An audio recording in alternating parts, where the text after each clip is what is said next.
Bismillahirrahmanirrahim. Assalamualaikum warahmatullahi wabarakatuh.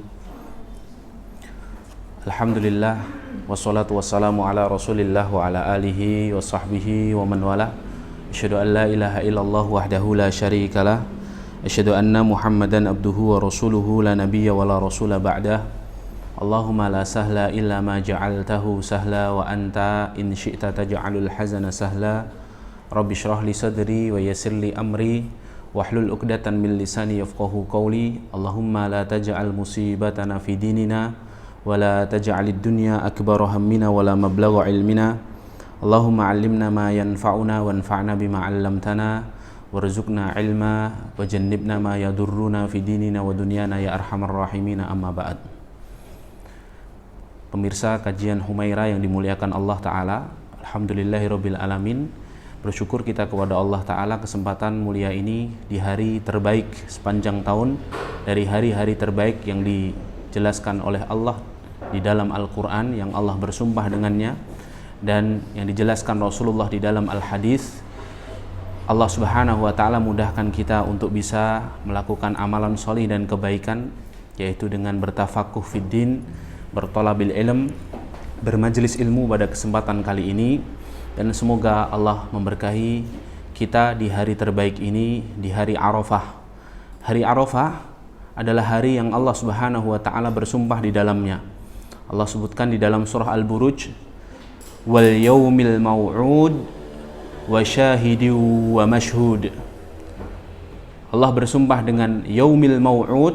Kata ulama tafsir, yaumil maw'ud adalah hari kiamat, sedangkan yaumin mashhud adalah hari Arafah.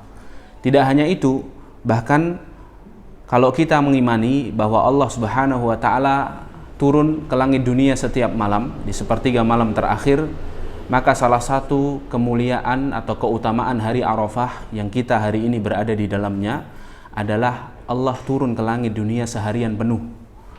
Rasulullah SAW bersabda kepada salah satu istrinya, yaitu Ummi Salamah radhiyallahu anha. Ibunda Ummi Salamah radhiyallahu anha pernah berkata, ni'mal yaum yaumun yanzilullahu ta'ala fihi ila sama'id dunya.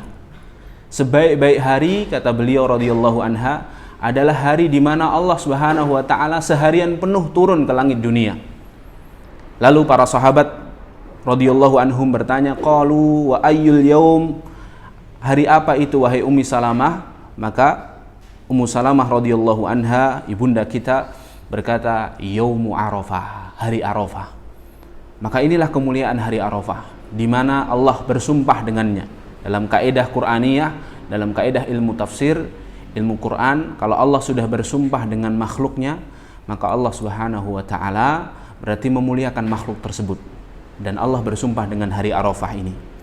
Dan salah satu keutamaan hari Arafah yang hari ini kita berada di dalamnya, kata Ibunda Aisyah dari riwayat Imam Muslim, Rasulullah SAW bersabda, ma min yaumin aktsaru min an yu'tiqullaha aktsaru min an yu'tiqallahu fihi 'abdan minan nar min yaumi Arafah. Tidak ada hari yang paling banyak orang-orang dibebaskan Allah Subhanahu wa Ta'ala dari neraka melainkan hari Arafah.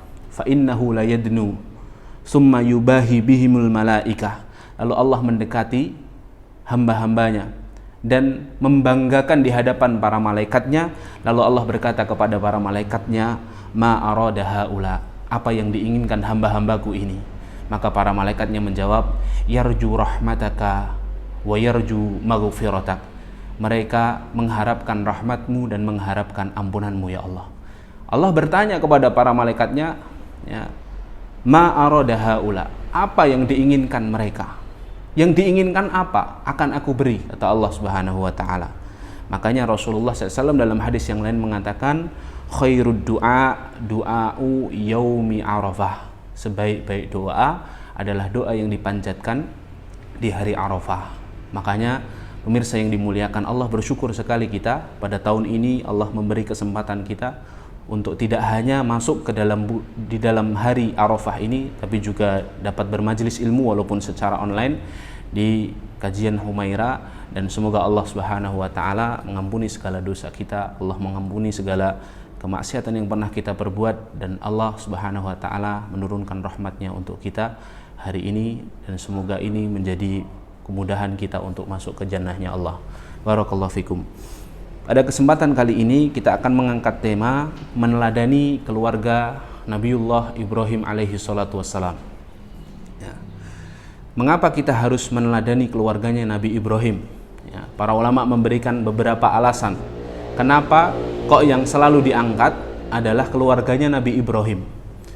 Di antara alasan para ulama yang disebutkan di dalam kitab-kitab mereka, yang pertama, karena Nabi Ibrahim itu adalah nabi, ya, yang sangat mulia. Bahkan namanya disebut Allah Subhanahu wa taala di dalam Al-Qur'an terbanyak kedua setelah Nabi Musa. Setelah Nabi Musa, nama kedua dan kisah terbanyak yang disebutkan di dalam Al-Qur'an itu kisah Nabiullah Ibrahim. Disebutkan 69 kali di dalam 24 surat.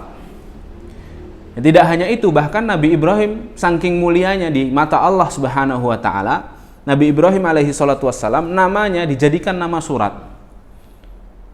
Maka kalau kita buka di dalam Al-Qur'an surah ke-14, kita akan temukan surah Ibrahim, ya kan? Surah Ibrahim, gitu ya.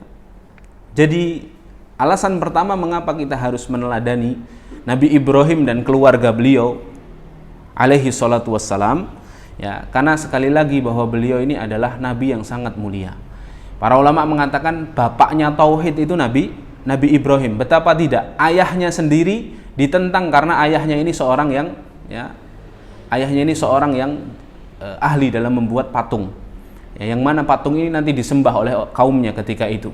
Ya, dalam satu riwayat ini ayahnya, di riwayat yang lain ini pamannya. Azar itu pamannya, bukan ayahnya. Tapi setidaknya Nabi Ibrahim teguh dalam prinsipnya untuk tidak menyekutukan Allah Subhanahu wa taala. Karena Nabi Ibrahim ini mulia ketauhidannya, makanya milahnya diikuti oleh semua agama samawi. Orang Yahudi menghormati Nabi Ibrahim. Orang Nasrani menghormati Nabi Ibrahim. Orang Muslim, ya, menghormati Nabi Ibrahim. Beda dengan orang Yahudi yang tidak menghormati Nabi Isa. Beda dengan Nasrani yang tidak menghormati Nabi Muhammad, ya. Tapi semuanya menghormati Nabi Ibrahim karena Nabi Ibrahim ini adalah ayahnya para nabi, ya. Tidak hanya itu, syiar beliau alaihi salatu wassalam dan keluarga beliau, ya, diabadikan. Kita tahu Ka'bah yang dibangun Nabi Ibrahim sekarang menjadi pusat, ya, peribadatan kaum muslimin. Ya, kita tahu Safa dan Marwa. Di situ adalah syiar yang menunjukkan kisah bagaimana perjuangan istri beliau, Ibu Hajar, dan juga anak beliau Nabiullah Ismail alaihi salatu wassalam, ya. Makanya ini yang menjadikan Nabi Ibrahim alaihi salatu wassalam begitu mulia di hadapan Allah Subhanahu wa taala. Simbol ketauhidan, simbol akidah kaum muslimin itu ya Nabi Ibrahim alaihi salatu wassalam, ya. Bahkan kita tahu ada kisah di Al-Quran yang disebutkan Allah dalam surah Al-Anbiya di ayat yang ke-63, ya, 61, 62, 63. Ya, di situ menjelaskan betapa Nabi Ibrahim ini menghancurkan patung-patung berhala yang ada di, ya, kerajaannya Namrud, ya, kerajaannya Babilonia ketika itu. Sampai setelah akhirnya ketahuan bahwa yang menghancurkan adalah Nabi Ibrahim, seorang pemuda, ya, fata namanya Ibrahim, maka Nabi Ibrahim dipanggil. Ketika dipanggil, ditanyai, apakah kamu yang menghancurkan? Dia jawaban cerdasnya Nabi Ibrahim untuk mempertahankan prinsipnya, maka akhirnya Nabi Ibrahim menjawab apa? Qala bal fa'alahu kabiruhum hadza fas'aluhum in kanu yantiqun. Ya, kalau dalam terjemahan Al-Qur'an kita itu ada sedikit kesalahan, ya, karena di situ diartikan, ya, apakah kamu yang menghancurkan ini wahai Ibrahim? Jawaban Nabi Ibrahim di ayat 63 itu qala, Nabi Ibrahim berkata, bal fa'alahu kabiruhum hada. Yang melakukan adalah yang paling besar. Karena Nabi Ibrahim mengalungkan kampaknya itu di yang paling besar. Yang melakukan itu yang paling besar, ya. Fas'aluhum in kanu yantikun. Tanya aja sama dia kalau dia bisa bicara. Ya. Kalau terjemahannya seperti itu tuh seakan-akan apa? Seakan-akan Nabi Ibrahim berdusta. Padahal laknatullahi 'alal kadzibin. Kata Allah, ya, Allah melaknat orang-orang yang berdusta. Tidak mungkin kan Nabi Allah berdusta. Ya. Hanya ada kesalahan penerjemahan. Sebenarnya terjemahan aslinya adalah qala, kalau kita lihat Arabnya, bal fa'alahu koma, ya, bal fa'alahu koma kabiruhum hadza koma fas'aluhum in kanu yantikun. Ya. Tentu ada yang melakukan. Bal fa'alahu itu artinya tentu ada yang melakukan, kabiruhum hadza, adapun yang paling besar ini. Nah gitu, ada komanya. Jadi bukan yang melakukan adalah yang besar ini, tapi apa? Tentu ada yang melakukan, yang menghancurkan itu ada, ya, orang. Adapun yang paling besar ini, tanya saja yang sama paling besar. Ya. Jadi satu kalimat itu kalau komanya beda, komanya salah naruh, ya nanti artinya jadi berbeda. Saya makan nasi kucing, ya kan? Saya makan nasi kucing, ya kan? Beda. Saya makan jambu monyet, saya makan jambu monyet, beda, ya kan? Nah sama dalam hal ini kita harus meluruskan, karena ini menjadi celah orang-orang yang membenci Islam. Berarti Nabi Ibrahim itu adalah seorang pendusta, padahal tidak. Itu karena teguhnya prinsipnya Nabi Ibrahim untuk apa? Menegakkan tauhid, memerangi kesyirikan. Nah ini hadirin dimuliakan Allah. Ini alasan pertama, karena Nabi Ibrahim alaihissalam itu dimuliakan Allah subhanahu wa ta'ala, dan millahnya diikuti oleh semua agama. Ya, makanya kalau kita waktu berzikir pagi, ada salah satu zikir yang disunnahkan oleh Rasulullah SAW dari hadis-hadis yang sahih, asbahna ala fitratil Islam wa ala kalimatil ikhlas wa ala dini nabiyina Muhammad wa ala millati abina Ibrahima hanifa. Ya, sebagian ulama menyebutkan millahnya Nabi Ibrahim itu namanya hanifiyah, ya kan? Karena ada hanifa muslimah. Millahnya Nabi Ibrahim itu millah yang lurus, hanif, begitu. Nah, itu alasan yang pertama kenapa kita ya terus menggali, meneladani kisah-kisah yang terjadi dalam keluarganya Ibrahim alaihi salatu wassalam. Alasan yang kedua yang perlu kita sebutkan pada kesempatan kali ini adalah karena Nabi Ibrahim alaihi salatu wassalam adalah ayah dan leluhurnya Rasulullah sallallahu alaihi wasallam. Yang mana Rasulullah pun meneladani Nabiullah Ibrahim alaihi salatu wassalam.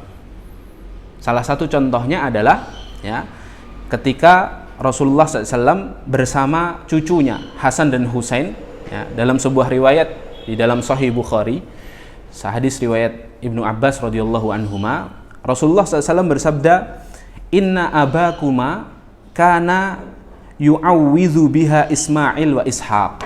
Ya. Wahai Hasan, wahai Husain, sesungguhnya ayah kalian berdua selalu mengajari Ishak dan Ismail tentang satu doa.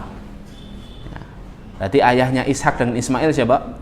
Ibrahim, ya kan? Ishak itu anaknya ibunda Sarah, Ismail anaknya ibunda Hajar. Ismail dinamakan Ismail karena Isma itu dengarkan artinya. Il itu artinya Tuhan, Rabb, ya. Dengarkanlah ya Allah, karena Ismail ini anak pertamanya Nabiullah Ibrahim dari ibunda Hajar. Setelah Nabiullah Ibrahim menunggu begitu lama, ya, agar mendapatkan keturunan, maka doanya Nabi Ibrahim apa? Rabbi habli minas sholihin, ya Allah berikanlah, karuniakan kepada kami anak-anak yang solih, ya. Maka ketika Allah kabulkan dengan lahirnya Ismail, dinamakan dengan Ismail, ya Allah engkau mendengar doaku, ya. Adapun Ishak itu gara-gara namanya Ishak itu berasal dari kata idhak, Ishak. Ya, idhak itu artinya tertawalah. Ya, jadi Nabi Ishak itu awal mulanya kenapa namanya Ishak, dalam riwayat Israiliyah disebutkan, ya. Jadi ibunda Sarah itu setelah begitu lama tidak punya anak, malah keduluan ibunda Hajar yang merupakan istri keduanya Nabi Ibrahim. Sebagian riwayat mengatakan ini budaknya Nabi Ibrahim, ya, sampai akhirnya ibunda Sarah ini sudah putus asa memiliki keturunan, sampai akhirnya suatu malam datang beberapa rombongan laki-laki bermalam atau bertamu di rumahnya Nabi Ibrahim, disambut oleh Nabi Ibrahim, disembelihkan sapi. Sampai akhirnya dihidangkan, ternyata tidak ada yang mau makan. Ternyata ketika mau makan, ya disuruh sama Nabi Ibrahim untuk makan, tidak ada yang mau makan. Setelah didekati oleh Nabi Ibrahim, ternyata semuanya tidak nyentuh tanah. Ya kan? Akhirnya terperanjat Nabi Ibrahim, kaget. Ya, ternyata ini semuanya para malaikat. Ya, disebutkan di situ di dalam Al-Quran. Sampai akhirnya apa? Hal ataka haditsu dhaifi Ibrahimal mukramin. Apakah kalian pernah mendengarkan kisah tentang tamu-tamunya Nabi Ibrahim yang mulia? Ini para malaikat ini, ya kan? Sampai akhirnya apa? Sampai akhirnya tamu-tamunya ini tadi menjelaskan bahwa mereka adalah para malaikat yang diutus Allah untuk mengazab kaumnya Nabi Lut. Ya. Sedulurnya Nabi Ibrahim, masih keponakannya Nabi Ibrahim. Ya, yang melakukan dosa maksiat homoseks dan lesbianisme, ya kan, ya, kaumnya Nabi Lut. Nah, itu disuruh mampir dulu ke rumahnya Nabi Ibrahim.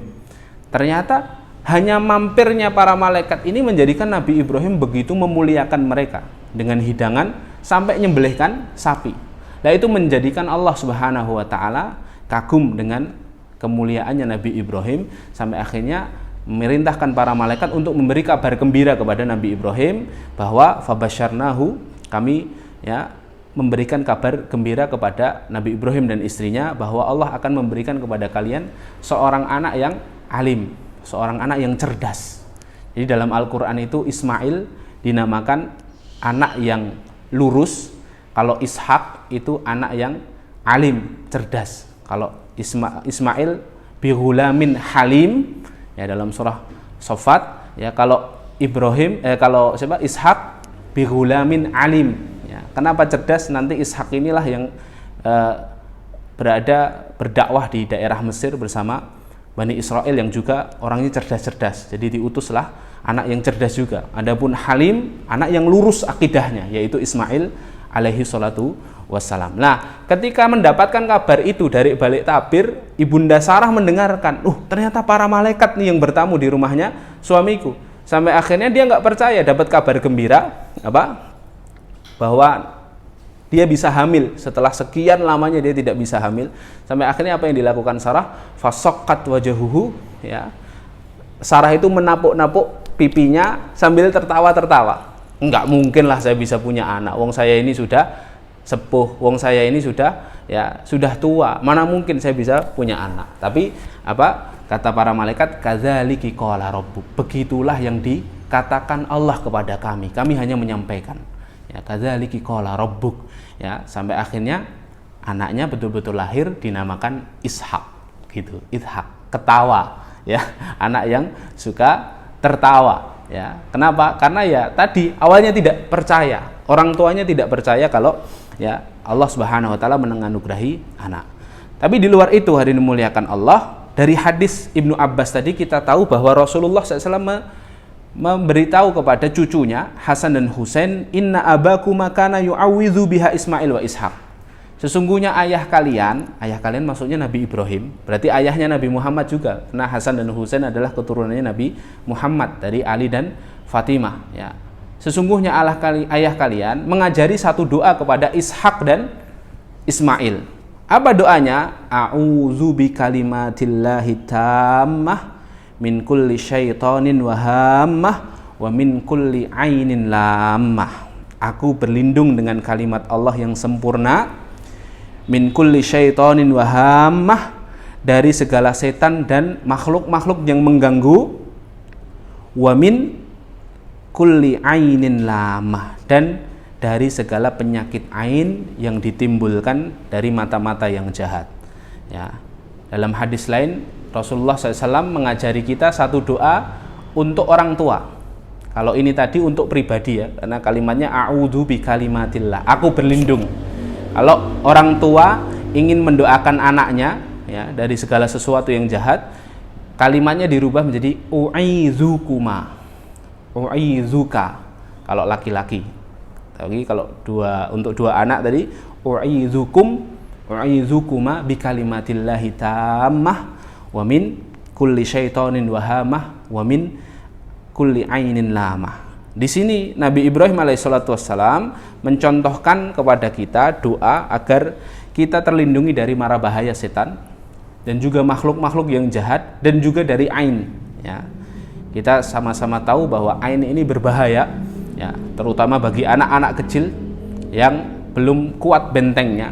Wong untuk orang dewasa saja berbahaya, apalagi untuk anak-anak kecil, ya. Dan kita sama-sama tahu bahwa ain itu sebabnya dua. Yang pertama, karena pandangan kekaguman yang tidak disandarkan kepada Allah Subhanahu wa taala. Yang kedua, karena pandangan hasad atau iri dan dengki. Jadi kagum kalau tidak disandarkan kepada Allah itu juga jadi hal yang negatif. Begitu juga pandangan hasad atau iri dengki. Nah, itu yang kedua, ya. Mengapa kita harus meneladani Nabi Ibrahim dan keluarganya alaihi salatu wassalam? Karena Nabi Ibrahim itu leluhurnya Nabi Muhammad, ayahnya Nabi Muhammad, yang Nabi Muhammad pun meneladani Nabi Ibrahim. Yang ketiga, alasan yang ketiga, ya, saya sebutkan 3 alasan saja. Nabi Ibrahim adalah suri tauladan yang disebutkan Allah di dalam Al-Quran selain Nabi Muhammad SAW. Kalau dalam surah Al-Ahzab ayat 21, Allah Subhanahu wa taala berfirman, "Laqad kana lakum fi Rasulillahi uswatun hasanah." Telah kami jadikan di dalam dirinya Rasulullah itu suri tauladan, ya, uswah hasanah, qudwah yang baik, ya. Maka di ayat yang lain ternyata ada satu suri tauladan lagi. Namanya siapa? Ibrahim alaihi salatu wassalam. Allah sebutkan dalam surah Al-Mumtahanah ayat yang keempat. Qad kanat lakum uswatun hasanah fi Ibrahim walladzina ma'ah. Ya. Dan telah kami jadikan untuk kalian suri tauladan yang baik dalam diri Ibrahim walladzina ma'ah, dan orang-orang yang bersamanya. Siapa orang-orang yang bersamanya? Keluarganya. Ibunda Sarah, anaknya Ishak alaihi salatu wassalam, ya. Terus Ibunda Hajar, anaknya Ismail alaihi salatu wassalam. Sebenarnya Nabi Ibrahim punya satu istri lagi, ya. Namanya Kutura. Itu nanti anaknya, ya. Anaknya namanya Madian, jadi suku Madian, yang nanti disitulah Nabi Syuaib diutus, ya. Karena suku Madian nanti melakukan, pada sejarahnya melakukan kemaksiatan, mengurangi timbangan, sebagaimana kita tahu sejarahnya, ya, sampai akhirnya Nabi Syuaib nanti diutus, ya. Tapi ala kulli hal hari dimuliakan Allah, 3 alasan ini yang menjadikan kita, ya, menjadi faham bahwa kita harus mengambil keteladanan, ya, mengambil hikmah, poin-poin penting dalam kehidupannya Nabi Ibrahim alaihi salatu wassalam dan keluarganya, ya. Maka pada kesempatan kali ini kita akan mengambil beberapa faedah dari cerita kehidupan keluarga Ibrahim alaihi salatu wassalam. Faedah-faedah ini lebih tepatnya, ya, adalah faedah-faedah yang berguna untuk keluarga, ya, berguna untuk seorang ayah dan seorang ibu dalam mendidik anaknya, ya. Ya, intinya karena kita membicarakan bukan hanya Ibrahimnya saja. Kalau berbicara tentang Ibrahim saja kita akan banyak lihat faedah dakwahnya beliau, pengorbanannya beliau, sampai akhirnya prinsip tauhidnya beliau, ya, bagaimana pertolongan Allah itu dekat ketika beliau dibakar oleh Raja Namrud dan pasukannya, itu pertolongan Allah begitu dekat, ya, dan lain sebagainya. Tapi pada kesempatan kali ini kita akan fokus kepada keluarganya saja dulu, ya, karena faedahnya begitu banyak. Wong Allah saja menyebutkan 69 kali di dalam Al-Quran, dalam 24 surat, ya kan. Artinya ketika kita mengetahui Nabi Musa itu banyak sekali faedahnya dari kisahnya bersama Fir'aun, ya, maka ketika kita mempelajari Nabi Ibrahim ini juga ternyata sangat banyak sekali faedahnya. Di antara faedah-faedah yang penting dalam keluarga Ibrahim, di antaranya yang pertama adalah, ya, Nabi Ibrahim adalah orang tua yang senantiasa mendoakan anaknya. Ya, Nabi Ibrahim adalah orang tua yang senantiasa tidak lepas untuk mendoakan anaknya, ya. Artinya dari sini kita tahu bahwa orang tua itu agenda terpenting ketika memiliki dikaruniai anak oleh Allah Subhanahu wa taala adalah mendoakannya. Tidak lepas lisannya untuk senantiasa mendoakan anak-anaknya, ya. Makanya di dalam kisahnya Nabi Ibrahim bahkan ketika anaknya belum lahir didoakan, ya. Rabbi habli minas sholihin. Ya Allah, karuniakan kepada kami anak-anak yang solih. Jadi tidak berhenti di ya Allah karuniakan kepada kami anak keturunan, titik. Tapi apa? Anak-anak yang solih. Ini menunjukkan bahwa Nabi Ibrahim ini punya harapan bahwa anak-anaknya nanti ya adalah anak-anak yang solih. Poin yang lain adalah ketika kita berdoa kepada Allah, maka luaskanlah tujuan kita. Ya, karena Allah itu tidaklah mengabulkan doa kita ketika kita ini tidak meniatkan untuk sesuatu yang baik. Ya kan? Kalau kita hanya minta saja tidak meluaskan tujuannya, maksudnya, ya, maka sama halnya ketika seorang anak meminta kepada ibunya, "Bu, minta uang." Mesti akan ditanya dulu untuk apa? Uangnya untuk apa? Oh, untuk beli jajan. Ya, maka kita pun akan sama. Ketika meminta sesuatu, maka luaskanlah tujuan dari doa tersebut, permintaan tersebut kepada Allah Subhanahu wa taala. Makanya Nabi Ibrahim ketika mendoakan untuk anak keturunannya, Rabbi habli minas sholihin. Ya Allah, karuniakan kepada kami anak keturunan yang salih. Ya. Dalam ayat lain, Nabi Ibrahim juga berkata, Rabbi ja'alni muqimas sholati wa min dzurriyyati. Ya Allah, jadikan anak keturunanku adalah orang-orang yang senantiasa menegakkan salat. Ya. Jadikan aku dan anak keturunanku adalah orang-orang yang senantiasa menegakkan sholat. Itu dituliskan dalam surah Ibrahim ayat ke-40. Ya. Bahkan tidak hanya itu, ya, tidak hanya itu. Ya. Bahkan Nabi Ibrahim selalu mendoakan anaknya agar tidak terjerumus kepada kesyirikan. Ya. Itu dituliskan Allah di dalam surah Ibrahim, surah yang sama, ayat ke-35-nya. Allah Subhanahu wa taala menceritakan doanya Nabi Ibrahim, Rabbi ja'al hadzal balada amina wa janubni wa baniya an na'budal asnam. Ya Allah, jadikan negeri ini adalah negeri yang aman, yaitu Mekah Mukarramah, yang hari ini dikabulkan kan? Dikabulkan apa? Doanya Nabi Ibrahim ini. Jadikan negeri ini negeri yang aman dan jauhkan diriku dan anak-anakku dari menyembah berhala. Doa agar senantiasa terjaga tauhidnya. Ya. Artinya doa-doanya Nabi Ibrahim itu selalu tidak mendoakan dirinya sendiri, ya, tapi juga Pak mendoakan anak-anaknya. Ini menandakan pentingnya faedah parenting yang bisa dapat kita ambil dalam kisahnya Nabi Ibrahim dan keluarganya. Orang tua itu harus lelah, capek-capek mendoakan anaknya. Tidak hanya memikirkan dirinya sendiri, tapi juga anak-anaknya. Kita tahu ya, ada sebuah kisah dari Bani Israel yang disebutkan Rasulullah dalam hadis yang sahih.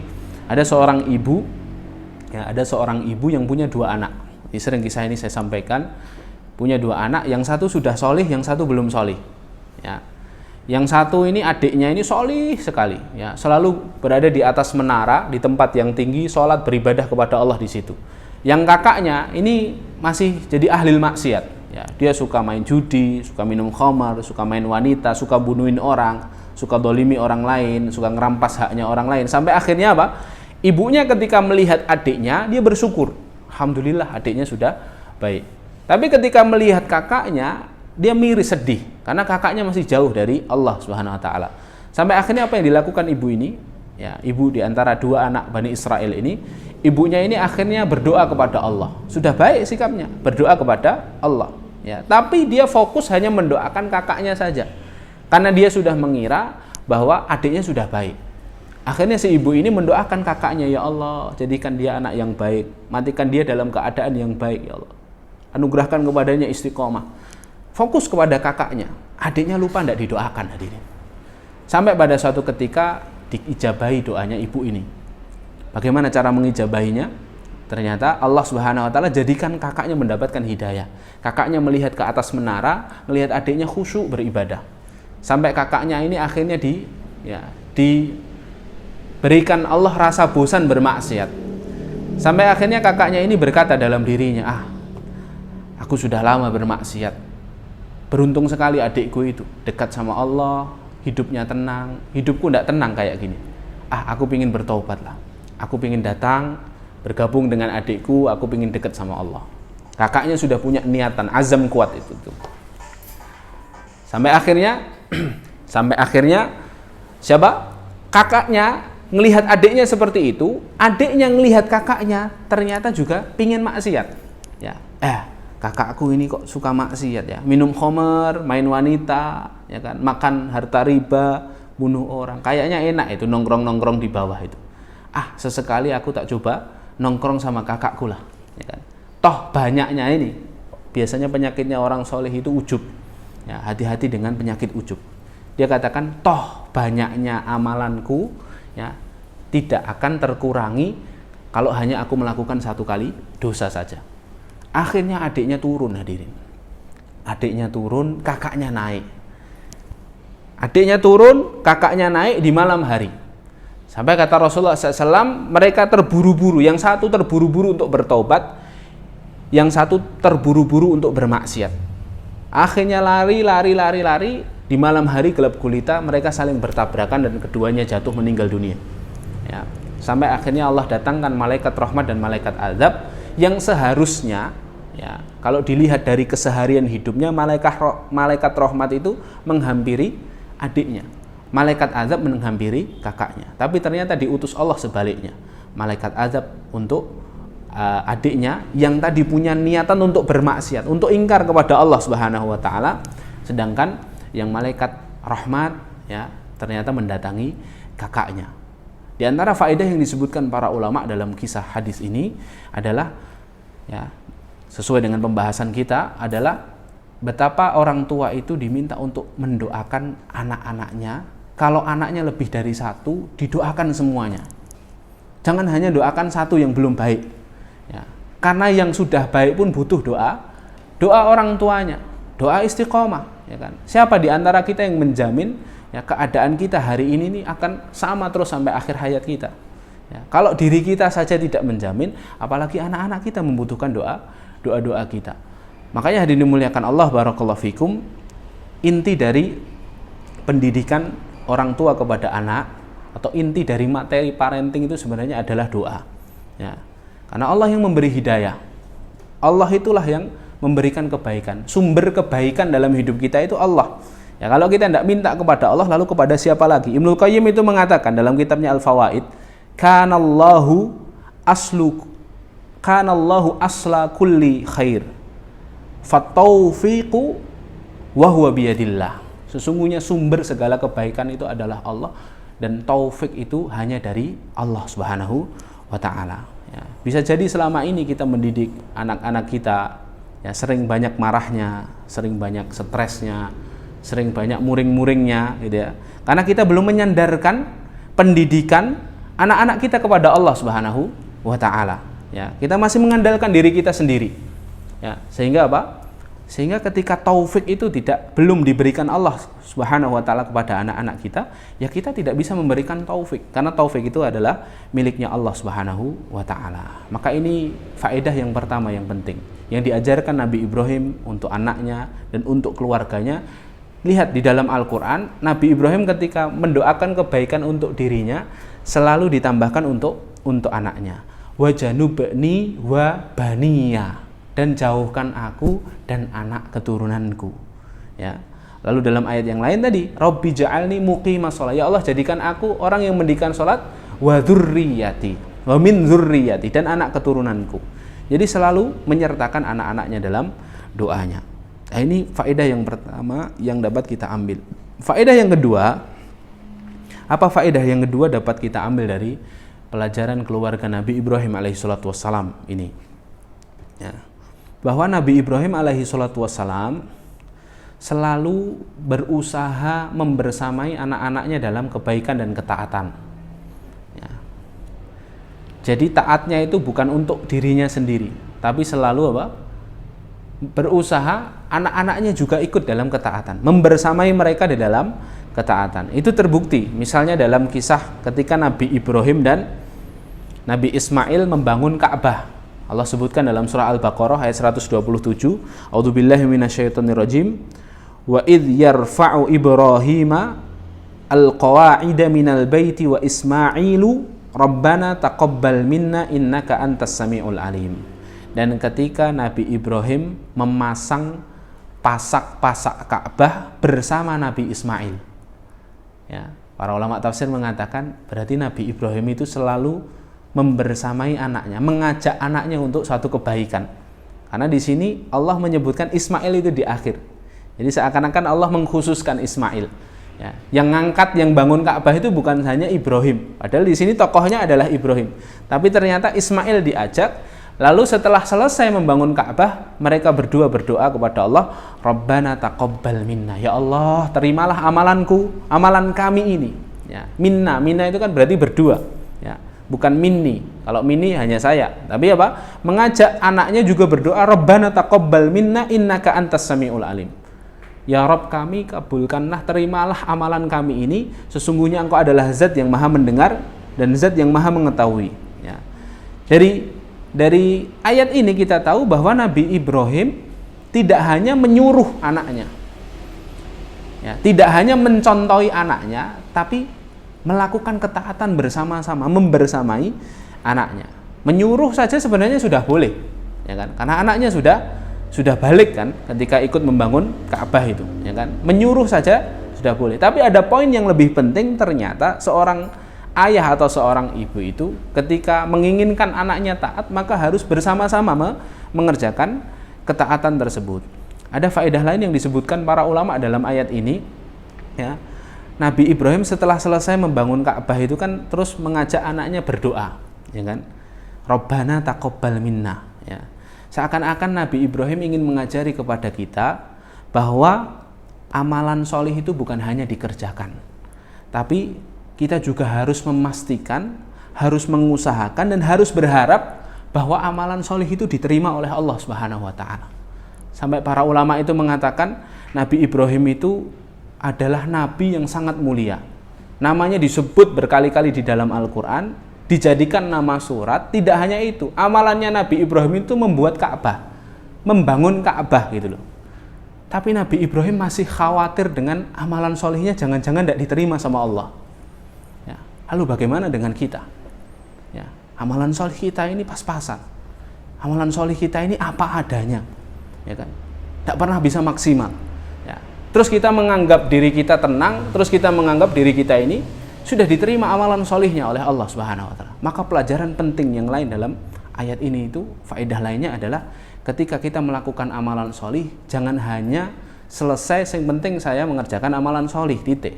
Tidak. Tapi kita harus berusaha memaksimalkan diri dan berharap kepada Allah agar amalan ini diterima oleh Allah Subhanahu wa Ta'ala. Nabiullah Ibrahim saja amalannya itu bukan hanya sekedar sholat, bukan hanya sekedar sedekah, bukan hanya sekedar membuat pengajian. Amalannya bikin Ka'bah, hadirin. Betapa pahalanya begitu banyak, membikin rumahnya Allah, Baitur Rahman, ya.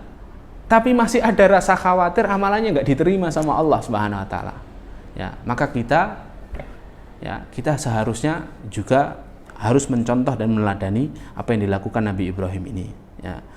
Maka para ulama mengatakan menjadi orang tua itu harus menjadi orang tua yang mendidik anaknya sepanjang masa, sepanjang hayat, gitu ya. Menjadi pendidik yang sepanjang hayat, ya. Karena biasanya ketika kita ini memiliki sesuatu yang kita cintai, seseorang itu akan diuji Allah dengan sesuatu yang dia cintai, ya.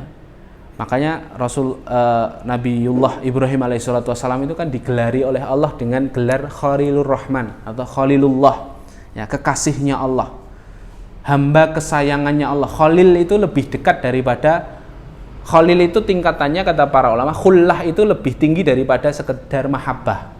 Kalau mahabbah itu mencintai, cinta, mahbub, seorang yang dicintai. Tapi kalau Khalil itu di atasnya. Jadi tidak hanya hamba yang dicintai Allah, tapi ini hamba kesayangannya Allah, Khalilnya Allah, ya kan? Makanya ketika Nabi Ibrahim alaihi salatu wassalam memiliki sesuatu yang beliau sangat sayangi, siapa? Nabiullah Ismail, ya kan? Nabiullah Ismail. Coba Anda bayangkan, bertahun-tahun menanti seorang anak, terus ternyata dikaruniai Allah anak, harus ditinggal dulu di sebuah lembah namanya Makkah, ya kan? Harus ditinggal sampai akhirnya usia Nabi Ismail itu sekitar 7, sebagian riwayat mengatakan 13 tahun, artinya sudah masa balik dan sudah bisa membedakan yang benar dan yang salah. Datang Nabi Ibrahim mendatangi anaknya, terus datang perintah untuk menyembelih anaknya, ya. Seakan-akan Allah itu ingin memberikan pesan kepada Nabi Ibrahim bahwa janganlah engkau menduakanku, ya. Kamu itu sudah aku sebut sebagai Khalilullah, ya. Jangan sampai hamba-hambaku yang lain yang kau cintai itu bisa menduakan cintaku, ya, cintamu kepadaku. Ya, akhirnya apa yang dilakukan oleh Allah Subhanahu wa taala? Allah perintahkan kepada Nabi Ibrahim untuk menyembelih anaknya. Ya. Dari sini kita tahu bahwa pelajaran yang bisa kita ambil adalah seseorang itu akan diuji Allah Subhanahu wa taala dengan hal yang dia cintai. Seorang yang berharta, ya, tentu mereka adalah orang yang cinta kepada hartanya. Dia akan diuji lewat situ.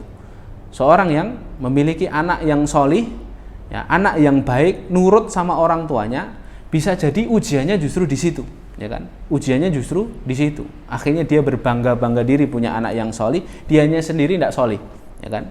Dan lain sebagainya. Makanya hari ini dimuliakan Allah, ketika kita menginginkan ketaatan kepada anak-anak kita, maka tidak hanya kita memerintahkan mereka, tapi kalau bisa bersamai mereka dalam ketaatan. Ya. Makanya Ibnul Qayyim itu punya kitab namanya Tuhfatul Maulud, ya. Itu hadiah kadonya Ibnul Qayyim untuk cucunya. Jadi anaknya punya anak, setelah sekian lama belum punya anak, terus punya anak, dihadiahi kitab ini, berbicara tentang tarbiyah seorang ayah dan ibu kepada anaknya. Dalam kitab itu disebutkan kalau kita ingin menjadi orang solih, menjadikan anak kita anak-anak yang solih, maka hal pertama yang harus ditempuh apa? Adalah memantaskan diri kita untuk menjadi orang solih dulu. Ya. Jadi bukan yang lain, bukan mensekolahkan, iya mensekolahkan iya, ya, mendekatkan dia dengan ulama iya, tapi yang paling pertama harus dirubah adalah berusaha menjadikan dirinya adalah orang tua yang solih terlebih dahulu daripada urusan-urusan yang lain. Ya. Maka ini hadirin dimuliakan Allah. Lihatlah Nabi Ibrahim itu, ya, dalam momen sejarah kehidupan beliau itu ketemu anaknya itu hanya dalam 3 momen saja. Artinya waktunya tidak banyak bersama anaknya. Ya, momen yang pertama itu ketika bayi Nabi Ismail ditinggal di lembah kering, kerontang. Allah sebutkan dalam surah Ibrahim ayat 37, ya, Rabbana inni askantu min dzurriyyati biwadin ghairi dzi zar'in inda baitikal muharram. Ya Allah, aku tinggalkan anak keturunanku di lembah yang kering kerontang di dekat rumahmu yang mulia, yaitu dekat Makkah, gitu ya.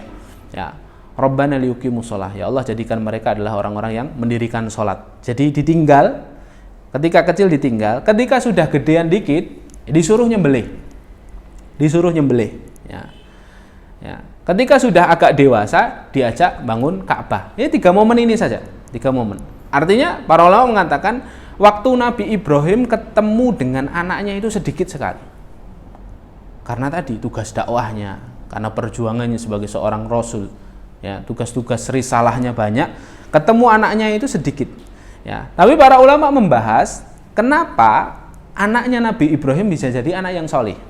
Ini kita belum berbicara tentang Ishak, ya, yang mana Ishak juga anak yang solih, gitu ya. Tapi kenapa Nabi Ibrahim itu waktunya sedikit sama anaknya, tapi kok anaknya itu bisa jadi anak yang solih? Ya. Para ulama menyebutkan beberapa alasan, diantaranya yang pertama karena orang tuanya adalah orang tua yang giat mendoakan anaknya. Ya. Tadi ya, orang tuanya itu orang tua yang rajin banget mendoakan anaknya. Maka ini faktor yang paling utama. Ya. Yang kedua karena Nabi Ibrahim dan istrinya, ya, Nabi Ibrahim sendiri, ya, itu adalah orang yang solih. Ya. Ya. Maka orang yang solih itu Allah akan menjaga dirinya dan Allah akan menjaga anak keturunannya. Allah akan membimbing anak keturunannya. Sebagaimana dalam surah Al-Kahfi kita tahu Nabi Musa dan Nabi Khidir ketika memasuki satu kampung yang kampungnya ini penduduknya pelit, ya, dimintain makanan nggak ada yang ngasih, tapi ternyata Nabi Khidir malah apa? Membangunkan rumah, ya, membenarkan atau merenovasi rumahnya seorang anak, ya, sampai akhirnya ditanya sama Nabi Musa, loh, apa urusannya kamu kok malah benerin? Wong warga kampung sini aja jahat sama kita, nggak ngasih makan kita, kok kamu malah benerin rumahnya? Ya, apa kata Nabi Khidir ketika itu? Wa kana abuhuma sholiha. Karena orang tuanya anak ini adalah orang tua yang solih.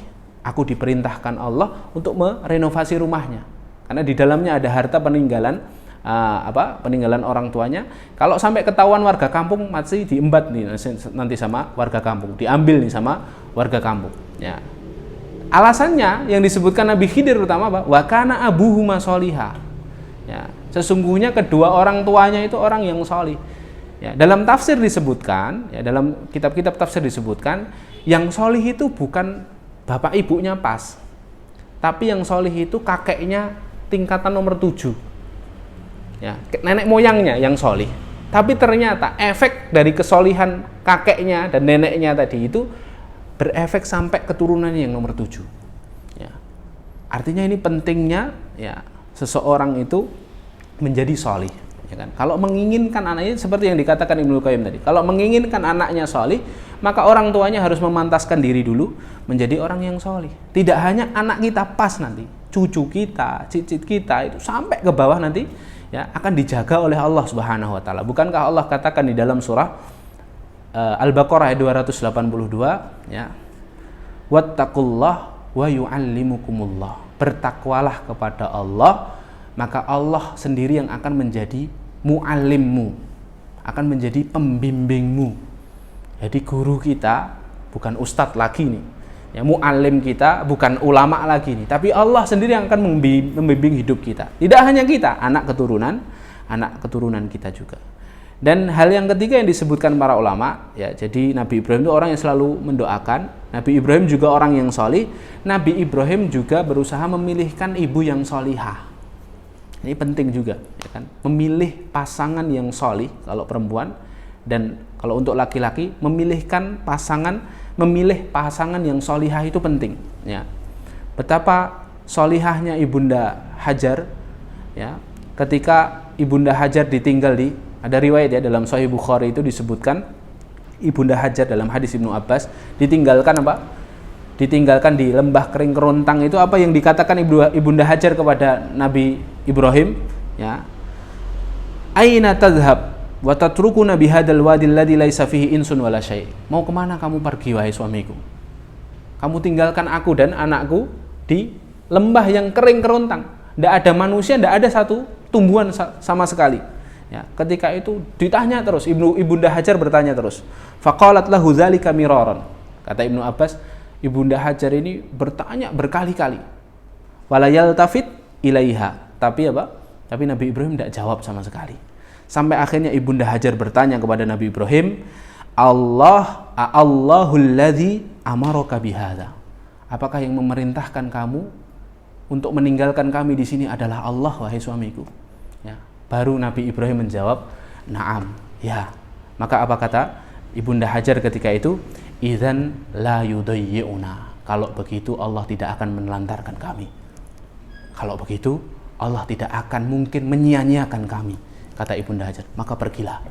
Pergi akhirnya Nabi Ibrahim. Ini kan menandakan bahwa Ibunda Hajar itu orang yang solih juga, ya. Seorang wanita yang solihah, yang memahami ya profesi pekerjaannya suaminya, ya, memahami bahwa kalau ini semuanya karena Allah, maka Allah tidak akan menyia-nyiakan dirinya dan anak keturunannya. Jadi ini faktor yang penting, ya. Faktor yang penting. Hadirin dimuliakan Allah. Barakallahu fikum. Nah, itu yang kedua, pelajaran yang kedua yang dapat kita ambil dari keluarga Ibrahim. Kalau ingin anak kita taat, maka kita harus membersamai mereka di dalam ketaatan. Tidak boleh kita hanya memikirkan diri kita sendiri dalam ketaatan, ya. Atau malah kita membiarkan mereka dalam ketaatan sedangkan kita terlena dalam hal-hal yang sebaliknya. Kita kan banyak melihat ada yang anak-anaknya solih disekolahkan di sekolah-sekolah Islam gitu ya, tapi ayahnya tidak pernah ke masjid, ya kan.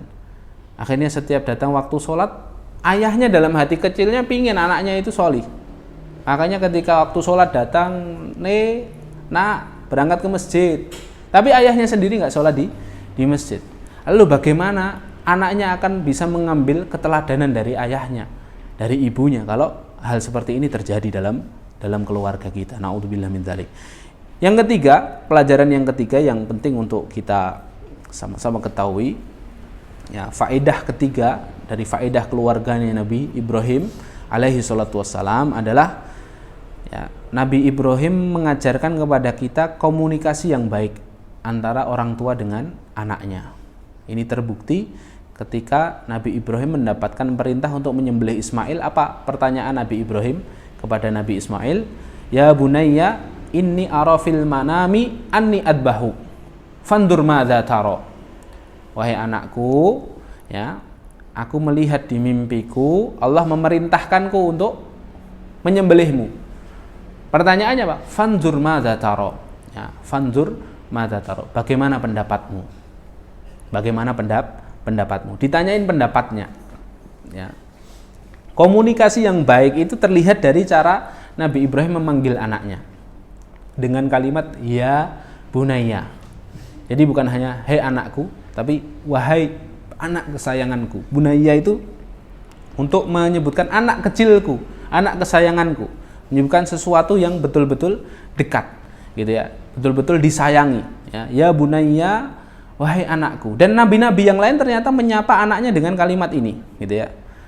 Nabi Yusuf itu mengatakan, Nabi Yakub kepada Nabi Yusuf juga mengatakan hal yang sama. Ya bunayya la taqsus ru'yataka, ya, jangan kamu ceritakan mimpimu wahai anak kesayanganku kepada saudara-saudaramu.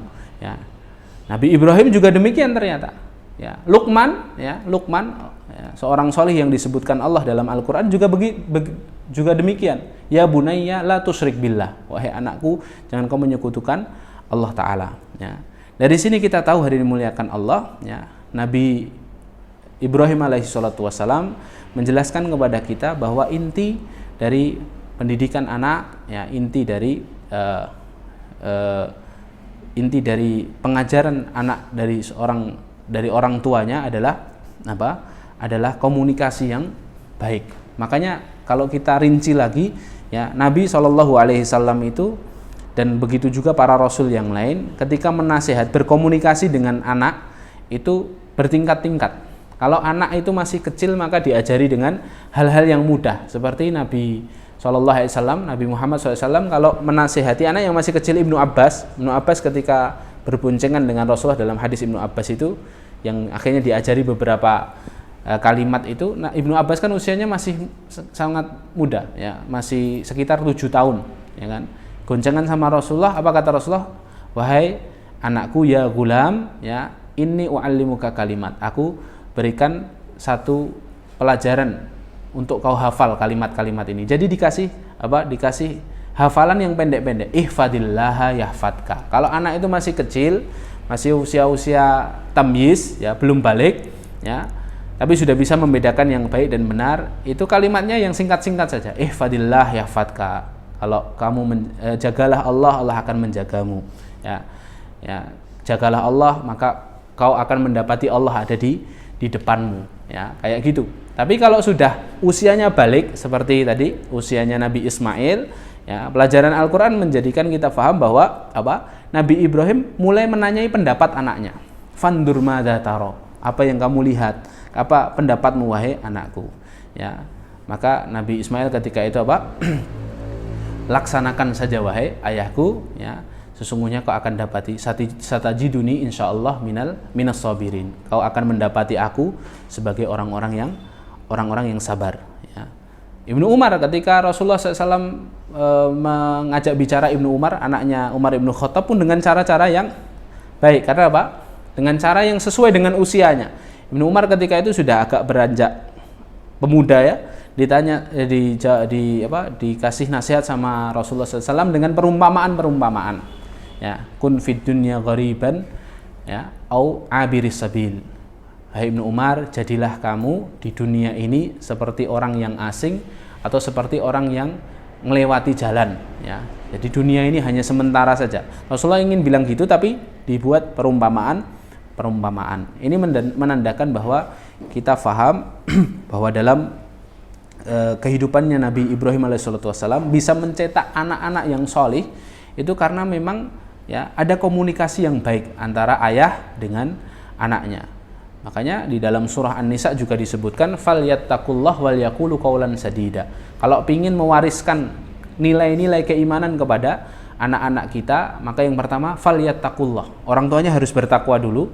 Yang kedua wal yaqulu qaulan sadida. Dan orang tuanya harus nata komunikasinya dengan komunikasi yang baik. Jangan sampai anak-anak kita ini kurang komunikasinya dengan orang tuanya, akhirnya memilih berkomunikasi dengan orang lain. Betapa banyak penyimpangan seksual yang terjadi hari ini oleh anak-anak muda, itu ternyata sebab utamanya karena kurangnya asupan ya fisik dari orang tuanya, ya, sentuhan fisik dari orang tuanya. Jarang dipeluk, akhirnya cari orang lain untuk memeluk dia, ya kan? Jarang dicium, akhirnya menikmati orang lain, ya, menciumi dirinya. Naudzubillah min dzalik. Makanya ini penting juga untuk setiap ayah dan setiap ibu untuk memperhatikan hal-hal ini. 3 hal itu yang dapat kita ambil dari pelajaran keluarga Nabi Ibrahim. Kita belajar pengorbanan, kita belajar ketauhidan Nabi Ibrahim, kita juga belajar bagaimana Nabi Ibrahim ini mendidik anak-anaknya, mendidik istrinya juga untuk menjadi orang-orang yang sholih, mewariskan nilai-nilai keimanan, tidak hanya cukup untuk diri kita tapi juga untuk anak keturunan kita. Barakallahu fikum, semoga yang sedikit ini bermanfaat untuk saya pribadi dan untuk pemirsa semuanya yang ada di rumah. Barakallahu fik, jazakumullah khair. Kalau ada pertanyaan, coba saya lihat di WA ada pertanyaan. Oh, ada, alhamdulillah. Ada satu pertanyaan. Doa dan upaya apa yang seharusnya dilakukan orang tua untuk anak sesuai yang dituntunkan Rasulullah SAW? Saya ulangi lagi, yang pertama tadi, ya, kita harus yang pertama yang disebutkan Ibnu Qayyim tadi dalam kitabnya, ya, kalau menginginkan anak-anak kita ini menjadi anak-anak yang solih, ya, maka orang tua harus mensolihkan dirinya terlebih dahulu, berusaha mensolihkan dirinya dan pasangannya, ya, itu yang pertama, ya. Yang kedua, tidak lepas lisannya untuk mendoakan anak-anaknya. Dan yang harus diperhatikan, yang didoakan semuanya. Kalau anaknya sudah baik, ya didoakan istiqomah. Kalau anaknya belum baik, ya didoakan agar baik, ya. Jangan mencukupkan dengan kemampuan diri kita. Aku bisa kok, aku sudah belajar agama sejak lama. Aku ini lulusan pondok dulu, mesti anak-anakku nanti bisa jadi hafid. Jadi dia menyandarkan dirinya sendiri, khawatirnya, ya, dia tidak pernah meminta kepada Allah, khawatirnya yang terjadi sebaliknya. Maka yang kedua harus senantiasa mendoakan, ya. Yang ketiga yang disebutkan Ibnu Qayyim sebenarnya justru malah ini sebenarnya tidak ada hubungannya, tapi disebutkan sama Ibnu Qayyim, ya. Ini saya tambahkan sekalian, ya, dari selain dari apa yang kita sebutkan. Jadi untuk menjadikan anak-anak yang soleh itu, orang tua harus menjaga hubungannya dengan ayah dan ibunya. Jadi kalau ingin anak-anak kita solih, ya, maka orang tuanya, ayah dan ibunya harus menjaga hubungannya dengan orang tuanya, ya. Jadi kalau kita ingin anak-anak kita solih, ya kita harus jaga hubungan dengan ayah ibu kita, ya, dengan mertua kita, ya. Kenapa demikian? Karena para ulama mengatakan sesungguhnya kalau hubungan kita kepada orang tua kita nggak baik, itu efeknya nanti kepada anak-anak kita, ya. Wahab bin Munabbih, seorang ulama salaf, mengatakan, man waqqara walidayhi razaqahullahu waladan yuwaqqiruhu. Barang siapa yang selalu memuliakan orang tuanya, maka Allah akan mengkaruniakan kepadanya anak yang senantiasa memuliakannya. Tapi kalau sebaliknya, ya, wa man lam yuwaqqir walidayhi, barang siapa yang tidak memuliakan orang tuanya, dalam hal ini tidak hanya orang tua kandung kita, ya. Kalau kita ini seorang istri, ya mertua kita juga. Karena mertua kita itu juga orang tua kita. Kemuliaan suami kita itu kemuliaan kita. Gitu, ya. Barang siapa yang tidak memuliakan orang tuanya, razaqahullahu waladan lam yuwaqirhu, kata Wahab bin Munabbih rahimahullah. Allah akan mengkaruniakan kepadanya anak-anak yang durhaka, yang tidak akan memuliakannya. Nah, salah satu dosa yang Allah Subhanahu wa taala menyegerakan di dunia sebelum Allah nanti membalasnya nanti di akhirat adalah dosa ketika seorang anak durhaka kepada orang tuanya. Dan bentuk pensegeraan dosa dan azab itu, ya, disebutkan oleh para ulama kadangkala diwujudkan pada anak-anak kita yang tidak mau taat, tidak mau baik kepada kita. Naudzubillah min dzalik. Jadi itu 3. Yang keempat, ya, sejak kecil ajarkan kepada mereka tauhid, ya. Jangan hanya saja kita puas anak-anak kita faham masalah fikih. Banyak di antara orang tua itu anaknya bisa wudu, bisa gerakan sholat sejak dini, itu sudah alhamdulillah. Tapi ternyata tidak cukup. Nabi Ibrahim itu kan mengajari kita bahwa anak-anak itu juga harus ya diajari soal tauhid sejak kecilnya, dikenalkan siapa Allah, sifat-sifat Allah bagaimana. Allah itu Ar-Razzaq, Allah itu zat yang menjamin rizki kita. Maka nanti kalau bapak ibu sudah tidak ada, ayah bunda sudah meninggal, jangan kamu sekali-kali khawatir tentang rizkimu ya. Allah tidak akan menelantarkanmu. Dikenalkan profilnya Allah itu, dikenalkan lewat asmaul husnanya ya. Lah itulah tauhid ya kan. Jadi betul-betul sejak kecil ditanamkan apa-apa itu mintanya ke Allah ya, mintanya ke Allah ya. Nah itu yang keempat kata Ibnu Qayyim. Yang kelima ya, selalu jaga lambung dan perut anak-anak kita dari makanan-makanan yang haram. Karena daging yang haram ya, daging yang tumbuh dari makanan haram itu hanya akan mengajak untuk diri kita tidak taat kepada Allah Subhanahu wa taala. Kalau kita sulit mendidik anak-anak kita, coba koreksi rizki yang datang ke rumah kita, halal atau tidak. Ya, bisa jadi itu menjadi sebab ya sulitnya kita mendidik anak-anak kita. Karena daging yang tumbuh dari yang ada dalam dirinya itu tumbuh dari makanan-makanan yang tidak halal atau makanan-makanan yang syubhat. Naudzubillah min dzalik. Wallahu a'lam. Itu hal-hal yang harus diupayakan. Adapun doanya, doa terserah Anda ya. Bisa doa dari Al-Qur'an, Rabbi habli minas shalihin ya. Ya. Rabbi ja'alni muqimas salati wa min dzurriyyati ya. Wa janubni wa baniya min an na'budal asnam. Tadi ya doa-doanya Nabi Ibrahim atau doa-doa yang lain ya, doa-doa yang lain. Yang kedua, pertanyaan kedua masuk, bagaimana cara komunikasi dengan suami jika beliau sebagai seorang ayah dan imam belum bisa menjalankan perannya untuk anak-anak karena kesibukan ya. Nah inilah makanya tadi alasan pertamanya Ibnu Qayyim adalah yang paling utama kalau ingin anaknya soleh harus memantaskan dirinya menjadi soleh. Maka kalau kondisinya seperti ini, setidaknya kita mengusahakan memiliki waktu khusus untuk mendekatkan pasangan kita kepada ilmu ya. Karena ilmulah yang nanti bisa memandu seseorang itu untuk mendapatkan hidayah dari Allah Subhanahu wa taala. Kalau belum kenal sama Allah ya gimana mau dekat sama Allah ya. Makanya ini juga yang harus diusahakan. Tahapan pertama ya, sambil ini bagian dari ikhtiar kita.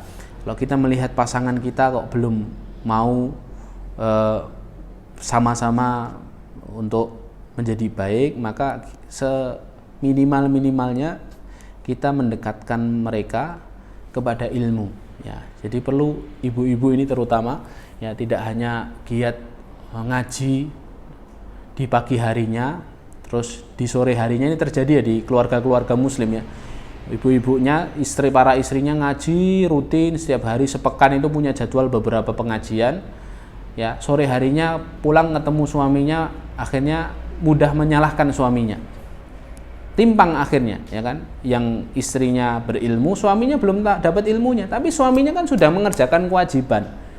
Dia keluar pagi sampai sore capek-capek itu kan bukan untuk main, tapi untuk memenuhi kewajibannya. Dan ini amalan wajib dan pahalanya besar, menafkahi anak istrinya ya. Tinggal bagaimana kita mengusahakan satu waktu ya untuk juga mengajak suami kita ke majelis ilmu, diluangkan waktunya. Misalnya cari pengajian yang malam hari ya kita sudah capek di siang harinya tidak apa-apa. Wong kita pingin ya tidak hanya suami kita yang baik, toh nanti anak-anak kita juga baik. Jadi diluangkan waktunya, harus ada luangkan waktunya. Jadi tahapnya seperti itu. Kalau sudah mulai tertarik dengan ilmu, nanti pasangan kita akan apa? Akan mencari ilmu sendiri ya, mencari ilmu sendiri. Tapi dari pertama ya kita memang harus mengusahakan untuk itu ya. Allahu a'lam bishawab. Yang ketiga, Ustadz tadi disebutkan kalau orang tua yang solih maka anak-anaknya juga akan menjadi solih. Tapi ada beberapa kasus orang tua sudah solih tapi anaknya ada yang nggak solih. Apa itu termasuk ujian bagi orang tua? Ya, faktornya kan beberapa. Ya, ada orang yang sudah solih, tidak usah jauh-jauh. Ya, tidak usah jauh-jauh. Anaknya solih, orang tuanya solih, kok anaknya belum solih. Ya, banyak anaknya ustadz itu yang tidak solih, gitu ya. Ya, itu kan menandakan bahwa ya, satu, anak itu kan kadang bisa menjadi penolong orang tuanya, qurrata a'yun. Ya, kadangkala anak itu bisa menjadi musuh bagi orang tuanya. Ya, kadangkala anak itu bisa jadi ujian, fitnah, ujian bagi orang tuanya, ya kan. Nah, Maka yang harus dilihat pertama adalah faktornya itu karena kita atau memang karena ini adalah ujian dari Allah. Bisa jadi ini karena kita, ya. Bisa jadi memang orang tuanya memang belum sholih atau orang tuanya sudah sholih, tapi coba cek, ya, apakah orang tuanya sudah sering mendoakan orang tua anak-anaknya, apakah hubungannya sudah baik dengan orang tadi faktor-faktor yang sudah kita sebutkan. Atau jangan-jangan orang tuanya sudah merasa sholih, tapi ternyata rizkinya belum baik, ya, sehingga menjadikan sulit anak-anaknya untuk diajak menjadi baik. Nah, faktor-faktor itu yang dilihat. Ya, kalau sudah merasa baik, ya sudah kita melihat semuanya sudah baik, Ustaz kok belum ya? Ya, berarti ya ini bagian dari ujian Allah Subhanahu wa taala. Bukankah sekali lagi ya seseorang itu diuji oleh Allah pada hal-hal yang dia cintai. Ya, maka bisa jadi ujiannya datang dari anaknya, begitu ya. Wallahu a'lam bishawab. Ada lagi pertanyaan? Kalau ingin anak kita ini bagus nih ya. Kalau ingin anak kita menjadi penghafal Al-Qur'an, berarti kita juga harus menghafal Al-Qur'an. Iya, jelas, ya kan? Jelas. Ya. Makanya dalam kurikulum, saya kenal satu ustadz di Klaten itu, Abu Umar Abdillah nama beliau, ya, hafizahullah taala. Ustadz saya juga. Dia buat kurikulum anak-anak, dua anaknya semuanya hafid, ya. Semuanya hafid. Umar itu hafid, adiknya juga hafid. Masih usianya masih sangat belia. Ya. Ya, kenapa beliau itu memprogramkan anaknya hafid? Padahal beliau ini Ustadz Abu Umar Abdillah ini, ya, hafizahullah, beliau ini juga bukan lulusan pondok, ya. Beliau ini lulusan teknik, ya. Terus istrinya dokter. Tapi ternyata kesungguhan beliau untuk mencetak anak-anaknya menjadi penghafal Al-Qur'an itu menjadikan akhirnya anak-anaknya menjadi para penghafal Al-Qur'an, ya. Ternyata cara beliau apa? Kalau pingin anak-anak kita hafid, ya orang tuanya juga harus hafalan, ya. Orang tuanya harus nyontoi, gitu ya, harus nyontoi, ya. Kayak beliau bukan bikin kurikulum, mengusulkan kami kurikulum pondok-pondok tahfidz yang ada itu, ya. Ketika ujian anak-anaknya ujian, santrinya ujian, orang tuanya juga harus ujian. Tapi mungkin porsinya tidak banyak. Jadi kita juga harus mencontohi, ya. Satu, itu sebagai stimulus kesemangatan mereka. Oh, orang tuaku juga ngafal Quran, berarti saya juga harus ngafal Quran, ya. Kadang-kala kita ini pingin tadi ya, tidak membersamai. Kadang-kala kita hanya menyuruh atau ya menitipkan anak-anak kita saja kepada orang lain. Akhirnya dia tidak punya sosok yang bisa dijadikan panutan. Jadi ya, ayo mari kita menghafal Quran, ya, sedikit-sedikit lah, ya. Minimal anak kita pulang dari ma'had, yang anaknya ditaruh di ma'had tahfidz, anak kita sudah hafal 3 juz, 4 juz, 5 juz. Orang tuanya sampai rumah ya bilang, "Nak, kamu di ma'had, ibu sama bapak di rumah juga ngafal Quran. Yo, ibu sama bapak pingin hafalan ke kamu." Wah, itu semangat luar biasa mereka, ya kan, menjadi motivasi terbesar mereka. Oh, ternyata ayah ibuku juga ngafal Quran, gitu ya. Masya Allah, ya. Jadi ini bisa ditempuh untuk para orang tua yang mengharapkan anaknya menjadi hafid dan hafidho. Pertanyaan kelima, ini di luar tema ya. Tidak apa-apa di luar tema, tidak apa-apa. Misal satu keluarga hendak kurban, harus atas nama satu orang kepala keluarga atau boleh diganti atas nama anggota keluarga lain. Korbannya apa dulu? Ya. Kalau korbannya kambing itu untuk satu orang, korbannya sapi 7 orang. Ya. Tapi kalau misalnya dia kambing, gitu ya, itu terus dia korbannya untuk satu keluarga, maka solusi syar'inya adalah dia mengatasnamakan kambingnya untuk satu orang, misalnya untuk suaminya, kepala keluarganya, ya. Nanti suaminya membagikan pahala kepada, ya, namanya tasyrikus thawab, membagikan pahala untuk anggota keluarganya itu boleh. Itu dicontohkan sama Rasulullah. Rasulullah ketika nyembelih hewan kurbannya, Rasulullah katakan, "Hadza min Muhammad wa min ali Muhammad wa min ummati Muhammad." Ini kurban dari Muhammad, dari keluarganya Muhammad, dan dari umatnya Muhammad. Jadi dibagikan pahalanya kepada yang lain. Tapi solusinya adalah Solusinya tadi mengatasnamakan satu orang, terus yang lain diikutkan dalam pahala. Ya, ini juga jadi solusi bagi kita biasanya di instansi-instansi khusus atau di sekolahan. Biasanya patungan beli beli kambing 40 orang satu kelas, beli kambing satu, yuk kita kurban. Agar pahalanya jadi pahala kurban, ya. Patungan uangnya itu misalnya terkumpul 3 juta, itu dikasihkan ke siapa? Dikasihkan ke satu orang, ya, misalnya wali kelasnya atau ketua kelasnya, terus nanti kurbannya atas nama ketua kelasnya itu. Ya. Tapi ketua kelasnya meniatkan untuk membagikan pahala kepada seluruh anggota kelas, agar apa? Pahalanya menjadi lebih, tidak seperti sedekah biasa. Kalau di atas namakan 40 orang, ya nanti jadi seperti sembelihan biasa. Nanti nilainya apa? Nilainya makan-makan biasa, silaturahim aja, gitu ya. Nilai silaturahim. Kalau dikasihkan ke fakir miskin, ya sedekah biasa. Ya, begitu. Jadi itu solusinya. Allahu a'lam bishawab. Pertanyaan ke-6, Ustaz, orang tua saya hanya tinggal ibu. Kami tinggal serumah. Beliau sejak muda tidak belajar ilmu agama. Sampai usia tuanya ini beliau belum mau ngaji. Bahkan kalau anak-anak saya di rumah tadarus Quran, beliau malah cenderung menghindar, malah pergi keluar rumah. Saya takut kalau hal ini berpengaruh pada anak-anak saya karena melihat neneknya tidak solihah. Tadi disebutkan dalam kisah Nabi Khidir ada anak-anak yang diselamatkan karena kakek moyangnya solih. Apakah kelak ada imbasnya pada anak keturunan kami kalau ada neneknya yang tidak solihah? Bagaimana cara memutus rantai ketidaksolihan tersebut? Ya, Masya Allah. Yang pertama yang harus difahami kepada setiap anak bahwa ya, orang tua kita selama tidak mengajak kepada kemaksiatan, maka taat kita adalah taat yang mutlak. Ya, bakti kita adalah bakti yang mutlak selama mereka tidak bermaksiat kepada Allah, gitu ya.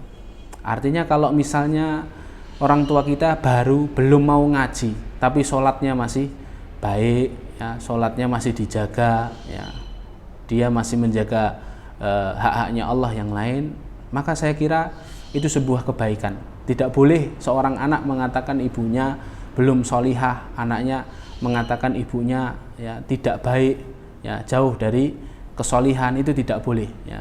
Karena bisa jadi orang tua kita itu belum solih karena mengharapkan kita solih dahulu ketika kita waktu kecil, ya. Mereka mengharapkan kita solih, akhirnya mereka rela tidak solih, mereka rela untuk tidak belajar agama, ya. Waktunya habis untuk mendidik kita, ya. Maka yang paling tepat adalah bukan menyalahkan mereka, tapi mendoakan mereka, ya. Mendoakan hidayah untuk mereka, ya, tetap berbuat baik kepada mereka. Bukankah Allah katakan dalam surah Luqman untuk orang tua yang kafir, bahkan orang tua yang kafir, dalam surah Luqman ayat ke-15 itu kan disebutkan, ya, kisahnya asbabun nuzulnya itu kisahnya sahabat Sa'ad bin Abi Waqqas yang orang tuanya memboikot makan dia ketika saat masuk Islam. Tapi apa kata Al-Qur'an? Ya, jangan taati orang tuamu dalam hal menyekutukan Allah saja. Artinya kalau dia mengajak kekafiran, jangan taati. Tapi kata Allah, Pak, wa shahibhuma fid dunya ma'rufa. Tapi tetap temani mereka dalam urusan-urusan dunia. Ya, artinya Pak, tetap berbakti kepada mereka selama hal itu tidak berkaitan tentang kesyirikan dan kemaksiatan. Makanya ya, yang paling penting adalah satu, mensyukuri keadaan karena orang tua kita masih muslim, ya, masih mentauhidkan Allah Subhanahu wa taala. Yang kedua, jangan mengutuk keadaan, jangan menyalahkan orang tua kita, tapi berusaha kita untuk mendoakan mereka, ya, agar mereka meninggal dalam keadaan yang sholih, ya, mereka berubah sebelum mereka meninggal dunia, ya. Dan yang terpenting kalau berkenaan dengan anak-anak kita, ya tinggal kita mencari cara agar tadi, ya, anak kita tidak terwarnai, ya, bisa, ya, itu tinggal bagaimana dominasi kita, ya, tinggal bagaimana kita mendominasi pendidikan mereka. Kalau ternyata orang tuanya lebih sering menitipkan kepada neneknya, ya akhirnya ya sama nanti seperti neneknya. Jadi bagaimana solusi-solusi yang bisa ditempuh adalah orang tuanya juga harus aktif mendidik mereka. Ada seorang jamaah itu mengatakan kalau anaknya dititipkan, jadi neneknya seorang Nasrani, ya, seorang aktivis gereja, anaknya sudah pada masuk Islam, terus dititipkan, kalau anak-anaknya dititipkan ke neneknya itu malah diajari lagu-lagu gereja. Ya, malah diajari apa? Malah diajari nyentuh-nyentuh anjing peliharaannya, ya, megang-megang anjing. Itu bagaimana? Ya tadi kembali lagi ya. Selama mereka mengajak kepada selain Allah, mengajak kepada kesyirikan, maka kita boleh tidak taat. Artinya dalam hal itu kita boleh putus, ya, boleh putus dalam artian ya jangan titipkan anak-anak kita kalau tanpa kita. Ya, kalau main ke rumah neneknya dalam keadaan sama kita kan kita bisa menjaga mereka. Tapi kalau misalnya dilepas begitu saja, ya khawatirnya nanti malah mereka terwarnai.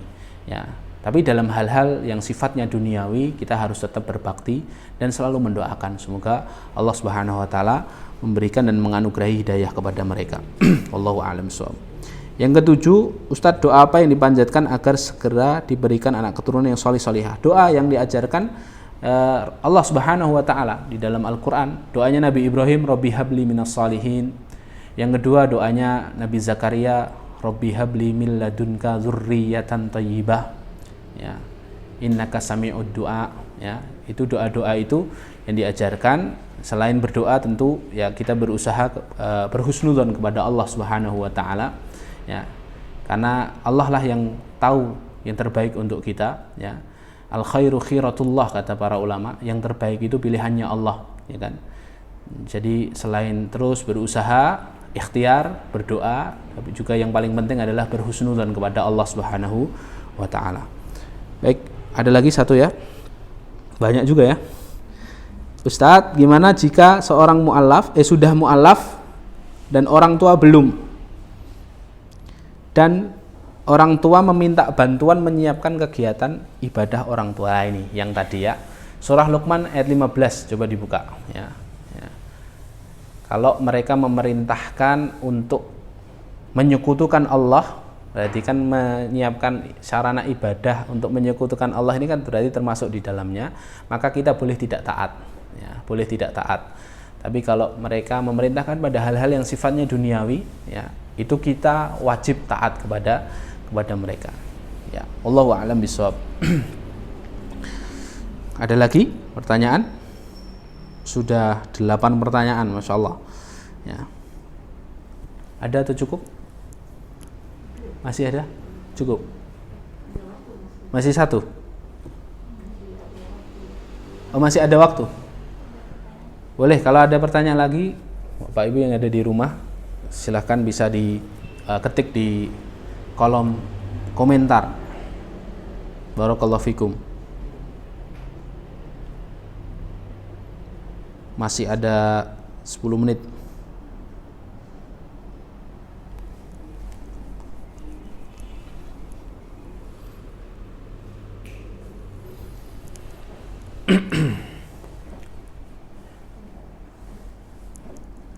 Sudah? Tidak ada lagi? Sudah ya? Habis ya? Baik, jazakumullahu khairan. Alhamdulillahirabbil alamin, kita telah menyelesaikan kajian pada kesempatan kali ini. Kalau boleh saya rangkum dari awal, kenapa kita harus meladani kisah-kisah keluarga Nabi Ibrahim? Para ulama mengemukakan 3 alasan. Yang pertama karena Nabi Ibrahim adalah nabi yang mulia, yang disebut-sebut Allah Subhanahu wa taala dalam Al-Qur'an berkali-kali. Kisahnya juga disebut Allah berkali-kali dalam Al-Qur'an. Tidak hanya kisahnya Nabi Ibrahim sendiri, tapi juga kisah keluarganya. Yang kedua karena Rasulullah juga meneladani Nabi Ibrahim. Yang ketiga karena Nabi Ibrahim memang dijadikan Allah Subhanahu wa taala sebagai suri toladan selain Rasulullah. Makanya ketika sholat fardu di duduk at-tahiyat kita selalu bersolawat kepada Nabi Ibrahim selain kepada Nabi Muhammad SAW. Ya. Faedah-faedah yang dapat kita ambil, yang pertama, ya, Nabi Ibrahim adalah orang tua yang senantiasa mendoakan anaknya. Maka jangan pernah absen mendoakan orang tua. Yang kedua, selalu bersamai anak kita dalam ketaatan-ketaatan. Tidak hanya menyuruh, tidak hanya mencontohi, tapi membersamai. Ini intinya. Menjadi orang tua yang lifelong learner. Menjadi orang tua yang mendidik anaknya sepanjang hayat. Gitu ya, membersamai anaknya sepanjang hayat.